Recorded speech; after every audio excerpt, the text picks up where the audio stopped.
वाह। ଆମେ ଆଲୋଚନା କରିବା ମାତୃରଚନାବଳୀ ଭାଗ 10 ଜ୍ଞାନ 176 ଜ୍ଞାନ 177।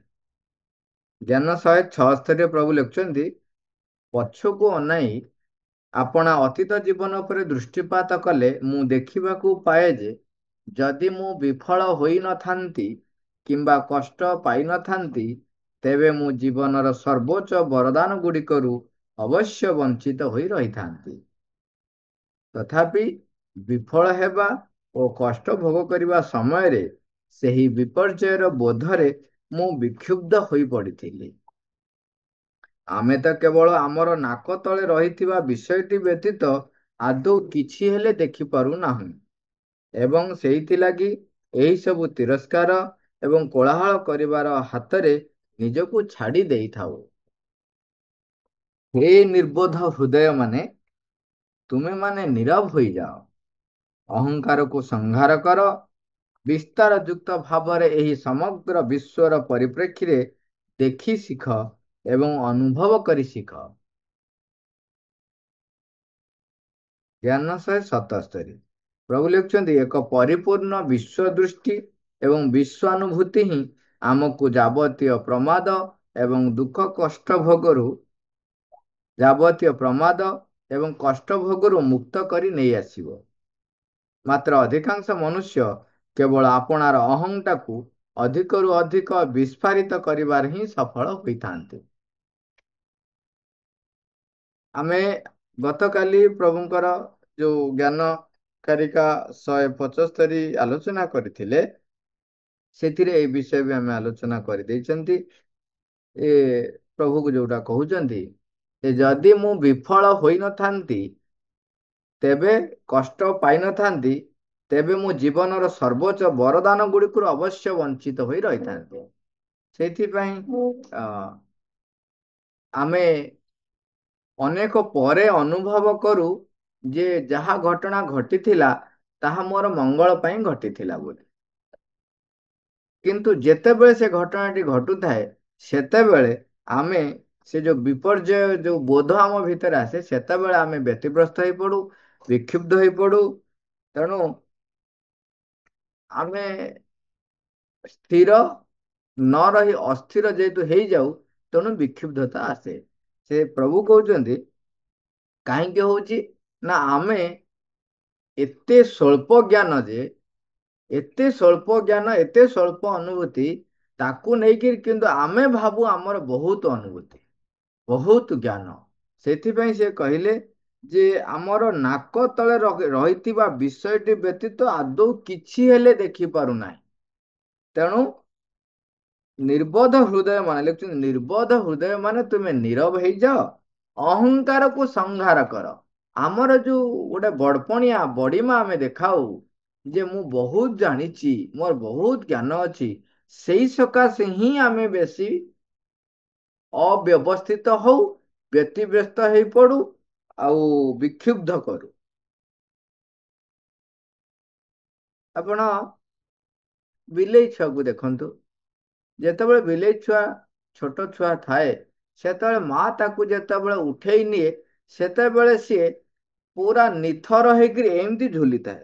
ତା ମା ତାକୁ ଟେକିକି ନେଇଯାଏ। ସେତେବେଳେ ସେ କେବେ ବି ଦେଖିବେ ଆପଣ, କେବେ ବି ସିଏ ଏମିତି ଛାଟି ପିଟି ହୁଏ ନାହିଁ, କେବେ ବି ଛାଟି ପିଟି ହୁଏ ନାହିଁ। ସେ ପୁରା ଏମିତି ଗୋଡ ଏମିତି ସବୁ ଝୁଲି ପଡିଥିବ, ପୁରା ନିଥର ହେଇକି ଏମିତି ରହିଯିବ। ତା ମା ତାକୁ ଏମିତି କାମୁଡିକି ଟେକିକି ନେଇକି ଯାଉଥିବ। ଆମେ ଯେତେବେଳେ ଜ୍ଞାନୀ ଏବଂ ଅନୁଭୂତି ସମ୍ପନ୍ନ ବୋଲି ନିଜକୁ ଭାବୁ, ସେତେବେଳେ ଛାଟି ପିଟି ହଉ, ଛାଟି ପିଟି ହଉ। ତେଣୁ ଆମେ ବିକ୍ଷୁବ୍ଧ ଭିତରେ, ବ୍ୟତିବ୍ୟସ୍ତ ଭିତରେ ପଡ଼ିଯାଉ ଏବଂ ସେତେବେଳେ ଆମକୁ ବିପର୍ଯ୍ୟୟଟା ଅଧିକ ବିପର୍ଯ୍ୟୟ ଜଣା ପଡେ। ସେଥିପାଇଁ ମା କହୁଛନ୍ତି, ଏ ପ୍ରଭୁ କହୁଛନ୍ତି ଯେ ତୁମେ ଅହଙ୍କାରକୁ ସଂହାର କର ଏବଂ ତିରସ୍କାର ଏବଂ କୋଳାହଳ କରିବାର ଯୋଉ ହାତରେ ଆମେ ଛାଡି ଦଉଛୁ, ସେଥିପାଇଁ ଉପାୟ ହଉଛି ତୁମେ ନୀରବ ହେଇଯାଅ। ଏଇଟା ଗୋଟେ ସବୁଠାରୁ ବଡ ସଲ୍ୟୁସନ, କିନ୍ତୁ କରିବା ଆମ ଦ୍ୱାରା ହୁଏ ନାହିଁ। ସେଥିପାଇଁ ହଉଛି ପ୍ରାକ୍ଟିସ। ସେ ପ୍ରାକ୍ଟିସର ପ୍ରଥମ ପଦକ୍ଷେପ ହଉଛି ନିଜକୁ ଅବିଶ୍ୱାସ କରିବା। ନିଜର ଜ୍ଞାନ ଗାରିମାକୁ ଅବିଶ୍ୱାସ କରିବା। ଇଏ ହଉଛି ପ୍ରଥମ ପଦକ୍ଷେପ। ଦ୍ୱିତୀୟ ପଦକ୍ଷେପ ହଉଛି ଯେ ପ୍ରଭୁ ଯାହା କରନ୍ତି, ମା ଯାହା କରୁଛନ୍ତି, ତାହା ମୋର ମଙ୍ଗଳ ପାଇଁ କରୁଛନ୍ତି, এই ପ୍ରକାରର ଏକ ଦୃଢ଼ ନିଶ୍ଚୟତା ବୋଧକୁ ନିଜ ଭିତରେ ଜନ୍ମେଇବାକୁ ପଡ଼ିବ। ତୃତୀୟରେ ହଉଛି ତାଙ୍କୁ ଆସ୍ପୃହା କରିବା, ପ୍ରାର୍ଥନା କରିବା ଯେ ମୋତେ ଏଇ ଯୋଉ ଘଟଣାଟି ଘଟୁଛି ତା ଭିତରେ ମୋତେ ବୁଝେଇ ଦିଅ, ମୋତେ ଜଣେଇ ଦିଅ ଯେ କଣ ପାଇଁ ଘଟୁଛି। ଏବଂ ଯେହେତୁ ପ୍ରଥମ ଦିଟା ଆପଣଙ୍କ ପାଖରେ ଆସିଯାଇଥିବ, ତେଣୁ ଶାନ୍ତ ସ୍ଥିରତା ଆପଣଙ୍କ ଭିତରେ ଆସିଯିବ। ଯେ ମା ଯାହା କରୁଛନ୍ତି ମୋ ମଙ୍ଗଳ ପାଇଁ କରୁଛନ୍ତି, ତେବେ ମୁଁ ବ୍ୟତିବ୍ୟସ୍ତ ଆଉ କିପରି ହେଇପାରିବେ? ବିକ୍ଷିପ୍ତ ମୋ ଭିତରେ ଆସିବ ନାହିଁ। ତେଣୁ ତାପରଟା ଚତୁର୍ଥ କାମ ହଉଛି ଆକ୍ଚୁଆଲି ଯେ ଅହଙ୍କାରକୁ ଚିହ୍ନିବା। ଏଟା ଏତେ ସହଜ ନୁହେଁ।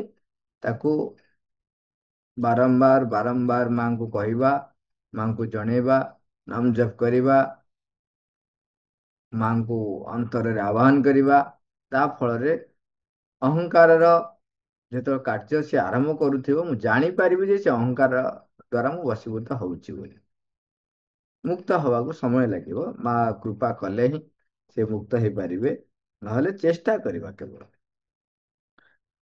ତାପରେ କହିଲେ ବିସ୍ତାର ଯୁକ୍ତ ଭାବରେ ଏହି ସମଗ୍ର ବିଶ୍ୱର ପରିପ୍ରେକ୍ଷୀରେ ଦେଖି ଶିଖ। ଆମେ ନିଜର ଦୃଷ୍ଟିକୋଣରେ ସବୁକୁ ବିଚାର କରୁଛୁ, ତେଣୁ ଏଠି କହୁଛନ୍ତି ବିସ୍ତାର କରିଦିଅ ନିଜକୁ ଏବଂ ସେଇ ଦୃଷ୍ଟିରେ ବିଶ୍ୱର ପରିପ୍ରେକ୍ଷୀରେ ଦେଖିକି ଶିଖ। ଏବେ ଯୋଉ ଗୋଟେ କଥା ହଉଥିଲା ଯେ କହିଲେ ଆମର ତ ଏଠି ବଜାରରେ ରେଟ୍ ବଢିଗଲାଣି, ଆଉ ଭାରତ ଇକୋନମିରେ କଣ ଗ୍ରୋଥ ହେଇଛି, ଇଏ କୋଉଠୁ ଖାଲି ବେକାରିଆ କଥା, ଏଗୁଡା ସବୁ ମିଡିଆର କଥା। କିଏ? ଆମରି ଭଳିଆ ସାଧାରଣ ବ୍ୟକ୍ତିମାନେ ଏଇ ପ୍ରକାରର ଏକ ଚର୍ଚ୍ଚା ଆରମ୍ଭ କଲେ। ସେଇଠି ସେମାନେ ଗୋଟେ ବିଶ୍ୱ ପରିପ୍ରେକ୍ଷୀରେ ଯଦି ଚିନ୍ତା କରିଥାନ୍ତେ, ତେବେ ଏଇ ପ୍ରକାର କମେଣ୍ଟସ ଦେଇପାରିନଥାନ୍ତେ। ସେ ଖାଲି ଦେଖିଲେ କଣ ଯେ ମୁଁ କାଲି ଯୋଉଟା କିଣୁଥିଲି 20 ଟଙ୍କାରେ, ଆଜି ସେଇଟା ହେଇଯାଇଛି 50 ଟଙ୍କା କି 40 ଟଙ୍କା, ତେଣୁ ଭାରତର ଇକୋନୋମି ଗ୍ରୋ କୋଉଠି କଲା? ଏଠି ତ ଆମର ରେଟ୍ ବଢିଗଲାଣି। ସେ ଇକୋନୋମି ଗ୍ରୋ କଣ ଗ୍ରୋ କରୁଛି? ତାଙ୍କର ସେ ଯୋଉ ବିଶ୍ୱ ପରିପ୍ରେକ୍ଷୀ ଦୃଷ୍ଟିକୋଣ ନାହିଁ। ଆଉ କେତେ ଜଣ କଣ କଲେ, ସରକାର ବିରୁଦ୍ଧରେ ନାରା ଲଗାଇବା ଆରମ୍ଭ କଲେ ଏବଂ ଯୋଉମାନେ ନାରା ଲଗାନ୍ତି ଆଉ କିଛି ଜଣ ତାଙ୍କୁ ସମର୍ଥନ କଲେ ଯେ ଏସବୁ ଯୋଉ ପରିବା ରେଟ୍ ବଢୁଛି ସରକାରଙ୍କ ଯୋଗୁଁ ବଢିଛି। ଯଦି ବଜାରର ଦୃଷ୍ଟିକୋଣକୁ ବି ମୁଁ ଛାଡି ଦେଇ ଆମେ ଯଦି ଟିକେ ଅଲଗା ଦୃଷ୍ଟିକୋଣରୁ ବି ନଜର କରିବା, ଆଲୋଚନା ବେଳେ ଆମେ କଥା ହଉଥିଲେ, ଆପଣ ବି ଜାଣିପାରିବେ ଯେ କଥାଟା କଣ ବୁଝି ହବ କଥା। ବର୍ତ୍ତମାନ କଣ ହେଲା, ଆଗରୁ ଯେତିକି ଦରମା ସରକାରୀ ଚାକିରିଆ ମାନେ ପାଉଥିଲେ, 7th ପେ ବାଦ 8th ପେ କମିଶନ ଲାଗୁ ହେଇଗଲା। ତେଣୁ ଯିଏ ଯେତେ ପାଉଥିଲେ ତାର 2 ଗୁଣା, 2.5 ଗୁଣା, 3 ଗୁଣା ତାଙ୍କର ଦରମା ବଢିଗଲାଣି। ଯିଏ ଯଦି 20 ପାଉଥିଲେ, ସିଏ ଏବେ 50 ପାଉଛନ୍ତି, 40-50 ପାଉଛନ୍ତି। ଚିନ୍ତା କରନ୍ତୁ, ଯିଏ 20 ପାଉଥିଲେ ସିଏ 50 ପାଉଛନ୍ତି। ତେବେ ବଜାରରେ ଯଦି ପରିବା ଦର ବା ପରିବା ଦାମ 20ରୁ ଯଦି 50 ବଢିଲା, ତେବେ ପ୍ରକୃତରେ ଦରମା ଯୋଉ ପ୍ରକୃତରେ ବଜାରର ରେଟ୍ ବଢିଛି ନା ସ୍ଥିର ଅଛି? ଚିନ୍ତା କରନ୍ତୁ, ସେପଟରେ ସେ 20,000 ଦରମା ପାଉଥିଲେ, ବର୍ତ୍ତମାନ 50,000 ଦରମା ପାଇଲେ। ଏପଟରେ 20 ଟଙ୍କା ପରିବା ଦର ଥିଲା, ଏବେ 50 ଟଙ୍କା ଦର ହେଇଛି। ତେବେ ମାର୍କେଟ ତ ସ୍ଥିର ଅଛି, ମାର୍କେଟ ବଢିଲା କୋଉଠି? ତାପରେ ଆଉ ଗୋଟେ ଦୃଷ୍ଟିକୋଣ ଦେଖନ୍ତୁ, ମୁଁ ବର୍ତ୍ତମାନ 50,000 ଟଙ୍କା ଦରମା ପାଇଲି, ମୁଁ କାଲି ପାଉଥିଲି 20,000। ଚାଷୀ ଯିଏ ବିକୁଥିଲା ସିଏ ବର୍ତ୍ତମାନ 20 ଟଙ୍କାରେ ଯଦି ସେ ବିକିବ ସେଇ ଜିନିଷଟିକୁ, ଓକେ, ଚିନ୍ତା କରନ୍ତୁ, ମନେ କରାଯାଉ ସିଏ ବିକି କରି ଆମେ ଗୋଟେ ସମାନତା ଦୃଷ୍ଟିକୋଣରୁ ଭାବିକି ଦେଖିବା, ଯୋଉ ଦ୍ୱାରା କାଲକୁଲେସନ ସହଜ ହବ। ମନେ କରାଯାଉ ସିଏ 20 ଟଙ୍କା ବିକିକିରି ମାସକୁ 20,000 ରୋଜଗାର କରୁଥିଲା। ମନେକର ବର୍ତ୍ତମାନ ମୁଁ ପାଉଥିଲି 20,000 ଟଙ୍କା, ବର୍ତ୍ତମାନ ମୁଁ ପାଇଲି କେତେ ନା 50,000। କିନ୍ତୁ ଯଦି ମାର୍କେଟରେ ସେଇ ରେଟଟା ନ ବଢିଲା, ସେଇ 20ରେ ରହିଲା, ତେବେ ସେ ମାସକୁ କେତେ ପାଇବ? 20,000। ତା ମାନେ ମୁଁ ଧନୀ ହେଇ ହେଇ ଚାଲିଯିବି ଏବଂ ସିଏ ଗରିବ ହେଇ ହେଇ ଚାଲିଯିବ।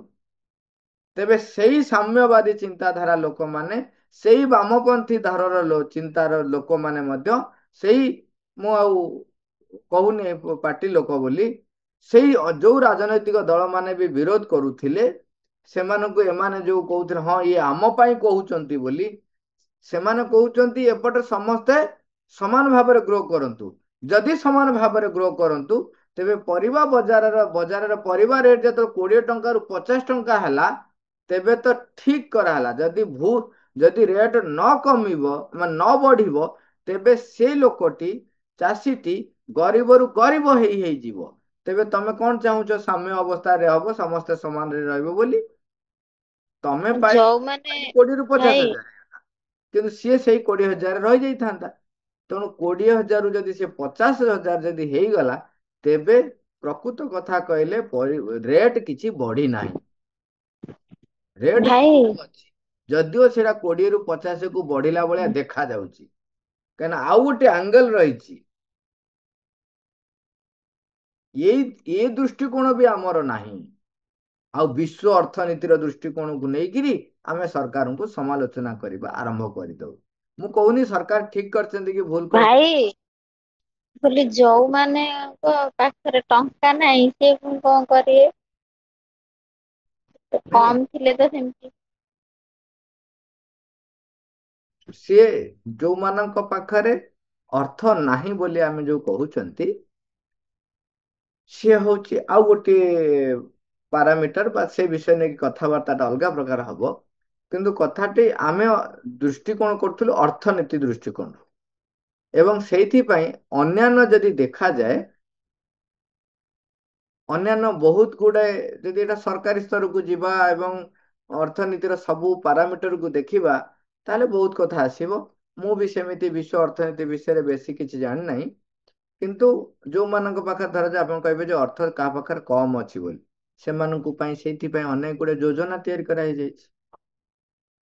ଆପଣ ଯେମିତି ଦେଖିବେ, ବର୍ତ୍ତମାନ ମୁଁ ଯଦି କିଣୁଛି ଚାଉଳ 20 ଟଙ୍କାରେ, ତେବେ ସେମାନେ ଟଙ୍କା କରି ପାଉଛନ୍ତି। ତେଣୁ ଏଇ ପ୍ରକାରର ଅନ୍ୟାନ୍ୟ ଯୋଜନା ମାନ ରହିଛି, ସିଏ ଆଉ ଏକ ବିଷୟ ଚିନ୍ତା କରିବାର। କିନ୍ତୁ ମୁଁ ଖାଲି ଏଥିପାଇଁ କହିବାକୁ ଚାହୁଁଥିଲି ଯେ ଆମେ ଗୋଟିଏ ଦୃଷ୍ଟିକୋଣରୁ କେବଳ ଦେଖୁଛୁ, ଯେ ମୁଁ 20 ଟଙ୍କାରେ କିଣୁଥିଲି, ମତେ 50 ଟଙ୍କା ପଡିଗଲା। କିନ୍ତୁ ମୁଁ ଯେ 20,000 ଟଙ୍କା ପାଉଥିଲି, ଏବେ 50,000 ପାଉଛି, ସେଇ ଆଙ୍ଗେଲ ଟା ଜଣା ପଡୁନାହିଁ। ବା ଚାଷୀର ଯୋଉ ଦୃଷ୍ଟିକୋଣ ଅଛି ତାକୁ ମୁଁ ଦେଖୁନାହିଁ। ଏଇଭଳି ଭାବରେ ଅନେକ ଦୃଷ୍ଟିକୋଣ ରହିଛି, ସେଇ ଦୃଷ୍ଟିକୋଣରୁ କହୁଥିଲି। ତେଣୁ ଆମେ ସେ ରାଜନୀତି ଏବଂ ସେ ଅର୍ଥନୀତିର ସେଇ ଯୋଉ ଦାଉ ପେଞ୍ଚ ଭିତରକୁ ଆମେ ଗଲେ, କୋଉ ସରକାରକୁ କାହାକୁ ଗୋଟେ ପୁଣି ବିରୋଧ କରିବାକୁ ପଡିବ, କାହାକୁ ଗୋଟେ ସମର୍ଥନ କରିବାକୁ ଆସିଯିବ, ସେଇଟା ଆଲୋଚନାର ପରିସର ବାହାର ହେଇଯିବ। ତେଣୁ ଏଠି ସେଇଥିପାଇଁ କହୁଛନ୍ତି, ଏକ ପରିପୂର୍ଣ୍ଣ ବିଶ୍ୱ ଦୃଷ୍ଟି ଏବଂ ବିଶ୍ୱାନୁଭୂତି ହିଁ ଆମକୁ ଯାବତୀୟ ପ୍ରମାଦ ଏବଂ କଷ୍ଟ ଭୋଗରୁ ମୁକ୍ତ କରି ନେଇ ଆସିବ। ଏଠି ବିଶ୍ୱ ଦୃଷ୍ଟି, ବିଶ୍ୱ ଦୃଷ୍ଟି ମାନେ ଚିନ୍ତା କରନ୍ତୁ, ଏକ ସାମଗ୍ରିକ ଦୃଷ୍ଟି ସହିତ ଉଚ୍ଚତର ଦୃଷ୍ଟି, ଦିଟା ଯାକ ଦରକାର। ଦିଟା ଯାକ ଦରକାର। ଏବଂ ଦେଖିବେ, ଯେତେବେଳେ କୌଣସି ଏକ କଥା ନେଇକି ବେଳେ ବେଳେ ଆମେ ଯୁକ୍ତି କରୁ, ଯେ ଯୋଉମାନେ ଆ ବିରୁଦ୍ଧରେ ଯୁକ୍ତି କରୁଛନ୍ତି, ସେମାନେ ବି ତ ଜ୍ଞାନୀ ଗୁଣୀ ବ୍ୟକ୍ତି, ସେମାନେ କେମିତି ବିରୋଧ କରୁଛନ୍ତି, ତାହେଲେ ସେଇଟା ସତ ହେଇଥବ। ଆମେ ଏଇ ପ୍ରକାର ଆଉ ଗୋଟେ ଆଙ୍ଗେଲରେ ବି ଲୋକ କହନ୍ତି ଯେ ହଁ ମୋର ସିନା ଜ୍ଞାନ ନାହିଁ, କିନ୍ତୁ ଯୋଉମାନେ ତାକୁ ବିରୋଧ କରୁଛନ୍ତି, ସେମାନେ ବି ତ ଜ୍ଞାନୀ ଗୁଣୀ ବ୍ୟକ୍ତି, ସେମାନେ କେମିତି ବିରୋଧ କରୁଛନ୍ତି। ସେଇଠି ଆମେ ଭୁଲି ଯାଉ, ଯୋଉମାନେ ବିରୋଧ କରୁଛନ୍ତି, ସେମାନେ ତାଙ୍କର କିଛି ସ୍ୱାର୍ଥ ହାସଲ ପାଇଁ ବିରୋଧ କରୁଛନ୍ତି। ତାଙ୍କର କଣ ସ୍ୱାର୍ଥ? ଯଦି ଏ ସରକାର ଚାଲିଗଲା, ତେବେ ମୁଁ ସରକାରରେ ଆସିବି। ଲୋକଙ୍କୁ ଭୁଆଁ ବୁଲେଇ ଦେଇକିରି, ମୁଁ ଯଦି ଏ ସରକାରକୁ ବିଦା କରିଦେଲି, ତେବେ ମୁଁ ସରକାରରେ ଆସିଗଲେ ମୋର ଫାଇଦା ଅଛି। ତେଣୁ ମୁଁ ମୋ ଜ୍ଞାନକୁ ବ୍ୟବହାର କରୁଛି ନିଜ ସ୍ୱାର୍ଥ ପାଇଁ। ତେଣୁ ଏଠି ବିଶ୍ୱ ଦୃଷ୍ଟି ଦରକାର, ସାମଗ୍ରିକ ଦୃଷ୍ଟି ସହିତ ଏକ ଉଚ୍ଚତର ଦୃଷ୍ଟିକୋଣ ବି ଦରକାର, ଯୋଉଟା କି କଣ କରିବ ଆମକୁ ସବୁ ଘଟଣାର ମତେ ଉତ୍ସଟା ଦେଖେଇ ଦବ। ମତେ ଜ୍ଞାନଟା ମୋ ପାଖରେ ଆସିଯିବ, ସ୍ୱତଃସ୍ଫୂର୍ତ୍ତ ଭାବେ ଆସିବ। ମତେ ଆଉ ଏଇ ଯୋଉ ତଥ୍ୟଗତ ଜ୍ଞାନ ମତେ ଦରକାର ପଡିବନି। ତେଣୁ ସେଥିପାଇଁ ମା କହୁଛନ୍ତି, ପ୍ରଭୁ ଲେଖୁଛନ୍ତି, ଅଧିକାଂଶ ମନୁଷ୍ୟ କେବଳ ଆପଣାର ଅହଂଟାକୁ ଅଧିକରୁ ଅଧିକ ବିସ୍ଫାରିତ କରିବାରେ ହିଁ ସଫଳ ହେଇଥାନ୍ତି। ଲୋକେ କଣ କରନ୍ତି, ନିଜର ଅହଂକୁ କେବଳ ବଢାନ୍ତି। କେମିତି ବଢାନ୍ତି? ନିଜର ଜ୍ଞାନ ଗାରିମା ଯୋଉ ଦେଖାନ୍ତିନି, ସେଇଟା ହଉଛି ଅହଂକାରକୁ ବଢାଇବା କେବଳ।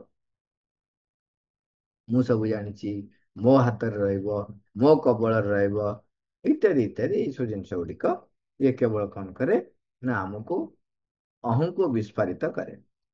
ମା ମାଙ୍କୁ ପ୍ରଶ୍ନ କରାଯାଇଛି, ତାହେଲେ ଏଇ ବିଶ୍ୱ ଦୃଷ୍ଟି ଓ ବିଶ୍ୱାନୁଭୂତି କହିଲେ କଣ ବୁଝାଏ ଓ ତାହାକୁ ହାସଲ କରାଯାଇ ପାରିବ କିପରି?